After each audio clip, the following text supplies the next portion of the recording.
Welcome back to the Morning Blend. Money is the #1 issue that married couples fight about, and many surveys rank it as the second leading cause of divorce. So today, a financial expert with advice to prevent money from ruining your relationship. Steve Siebold is a certified financial educator. He is also the author of this book. It's called How Money Works. Welcome back, Steve. Thanks, Molly. So married people fight about money a lot, huh? Absolutely. Absolutely. It's the #1 topic that married couples, according to the surveys, fight about. And it doesn't even have to be large amounts. Interesting. Okay, so here are some of your tips to prevent it from ruining a relationship, starting with, and this seems pretty simple, talk it out. Definitely communicate. I mean, communication, of course, is the heart of all relationship success. And so communicate about money, communicate your beliefs about money and your goals, and talk it out and make sure that you're on the same page. And probably talk it out early, right? Like even before you get married, or maybe long before you get married. Early and often, Molly, definitely. Very, very important. We grow up with all these different beliefs and philosophies about money, and you have to make sure that you're on the same page and you match some of these beliefs, or you at least negotiate them.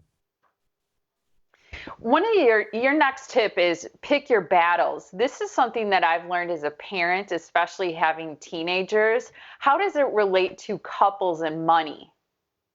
Well, I think if it's something small, let's say, one of the people in the couple are, they're drinking too much wine and they're on Amazon and boxes start arriving by the droves the next day. Well, if it's a small amount of money, you may want to just let it go, right? We all have these moments where we spend too much money. But if it's something large, if it's a large amount that's going to negatively impact your financial future, you may want to have that discussion. It may be worth having a big discussion about.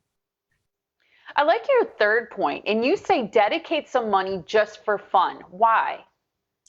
Well, so you can have experiences together. So it's not just about material things. It's about doing things together. And it's hard to fight about money you spend together. So, I mean, it's actually a pretty sneaky strategy to avoid conflict in a relationship. So, but it's something you can do together as well and enjoy the money that you earn. Would you agree that shared experiences and fun, that it's important, but a lot of people don't budget for it? Yeah, I think we think of it as extra, like it's an extra thing. And so maybe instead of buying all these material things that all of us buy too much of, we try to invest in experiences that we can remember. I mean, memories are really one of the key things in any relationship, looking back on memories. And when you experience things together, the memories are much richer. Your next tip, never make it me versus you. Explain. Well, the idea that this is my money and this is your money, even if you have separate accounts, you're still a couple, you're still a team, and just not making it so, well, you've spent my money on this and my money on that. Make it our money and work together as a couple. And I think your relationship will be far more harmonious. Do you think separate accounts are okay? I think it's okay. Absolutely. Every couple's obviously different, but I think that maybe separate accounts, but you still hold each other accountable for the money that's spent, at least most of it. And again, if you have a lot of extra money, well, you can do a lot of extra things. But if you don't, and most people don't, then you have to watch it pretty closely.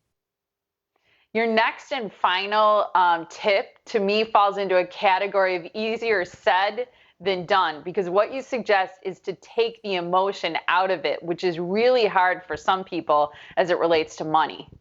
You're so right. It's so easy to say and so hard to do, but emotion and money never mix. They don't mix in any context whatsoever when it comes to money, but especially with relationships. I mean, the more emotional we become, and especially in an argument, the less logical we become. We become dumber effectively with emotion. It's like drinking too much or being on some kind of drug or something. We need to stick with logic when it comes to money. So we're talking about things. So we keep the temperature down. We keep things moving forward in linear fashion, and we get along with our significant other, which is the most important part of all of it. Steve, I always think you have great advice. Thank you so much for joining us on this topic. Thanks, Molly. Really good 5 tips to help prevent your relationship from crumbling because of money. And you can rewatch this segment or send it to someone that you know by going to themorningblend.com.